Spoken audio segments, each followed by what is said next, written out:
Have you ever really thought about it? What would happen if you just stopped? What if you gave up some compulsive habit for 100 days straight? Could that actually change your life? Could it turn a daily struggle into, I don't know, a whole new world? Well, let's actually take a look at what that journey really looks like. And yeah, that's the big question we're diving into. We are going to walk through the entire process, pretty much day by day, to really uncover the deep psychological and physical shifts that can happen when you truly commit to making a change.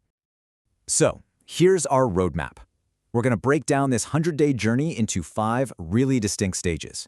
We'll start with the initial shock of withdrawal and go all the way to what comes after you've reached the top.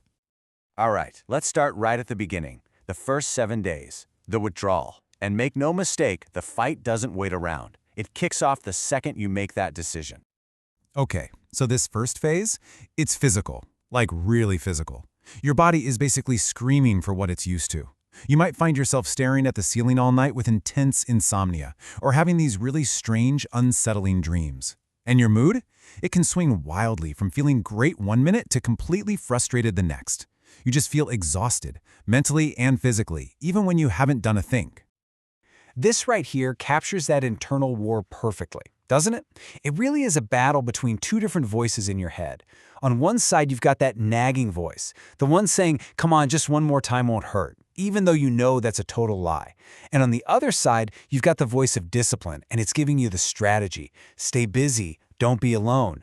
That means you have to actively replace that old routine, right? Go for a walk, call a friend, just change your environment. Do anything you can to starve that habit of the time and solitude it needs to survive. So once you survive that initial physical beatdown, the whole battleground just shifts. Welcome to days 8 through 21, the confrontation. The raw physical cravings start to die down, but now the real mental game starts. You might feel like you're in the clear, your energy's a little better, the nights are a bit calmer, and then, bam, out of absolutely nowhere, you can get hit with this deep, profound wave of sadness, a feeling like nothing matters. If this happens, do not panic. This is a totally normal and honestly an expected part of the process. So what in the world is going on here? Well, it's called brain reprogramming. Your mind is literally rewiring itself. It's adjusting to a new normal, a life without that old habit. And that feeling of emptiness? It is not a sign you're failing. It's a sign your brain is healing, creating new, healthier pathways. It's just a temporary side effect of a really profound positive change. And I absolutely love this perspective. It can really feel like you're losing a piece of your identity, right? Something that was just always there. But this reframes it so perfectly. You're not losing a part of yourself, you're getting rid of a parasite that's been draining you for who knows how long. Every single day you resist is a win. Okay, now we're at a huge turning point. Days 21 to 50, true transformation. At this stage, the focus isn't just on fighting off the old you anymore. No, it's about actively building the person you actually want to be. And this is where you start to see the payoff. The mental fog starts to lift. Your thoughts get so much clearer. All that energy you were wasting on that internal battle, it's now free. You can pour it into new hobbies, new projects, your health, and you start to feel this deep sense of self-respect growing. And you actually start to like the person you see in the mirror. But here's a heads up. Just as you're gaining all this strength, the old habit gets smarter. It knows that a full frontal assault won't work anymore, so its tactics get way more subtle, way more deceptive. Instead of screaming at you, now it just whispers. It whispers these awful, insidious doubts.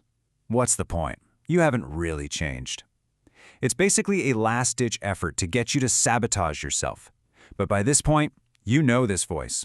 You can recognize it for what it is. It's just an illusion, the last gasp of a dying habit. You have come way too far to let it win now. So, having stared down those subtle attacks, you begin your ascent. Days 50 to 70, this is all about reaching a new level of maturity. It's not just about resisting anymore. It's about a fundamental change in how you operate. A new sense of calm and control, that becomes your new normal. So what does that actually look like in real life? Well, those dramatic mood swings, pretty much gone. When challenges pop up, you find yourself responding with a new sense of calm instead of just reacting emotionally. Goals that you might have buried years ago suddenly seem clear, even achievable. You feel this genuine capability to build new, positive habits and actually see them through. And here it is, The addiction's final and most cunning trick. The attack now comes disguised as a celebration. The voice whispers, "Hey, look how far you've come. You deserve a little reward, don't you?" It tries to frame a relapse as some kind of prize. Recognizing this trap for what it is, and saying no, that is the true test of your new strength.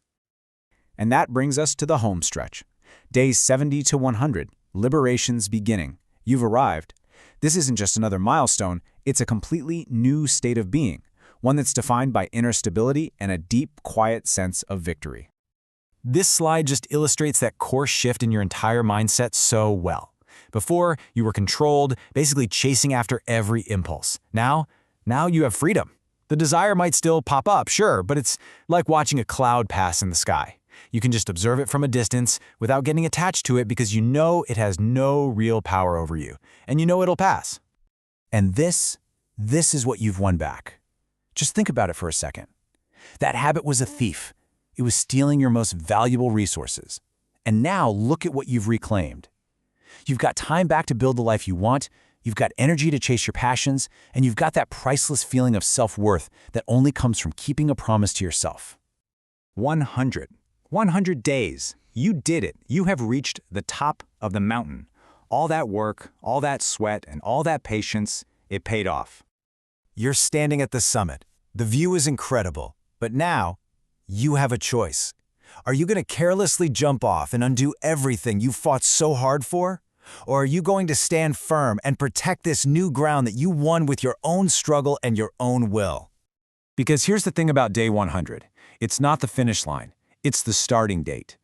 It's the very first day of a new life, a life where you are in the driver's seat, where you have taken back your power. So the only question left is, are you ready to begin?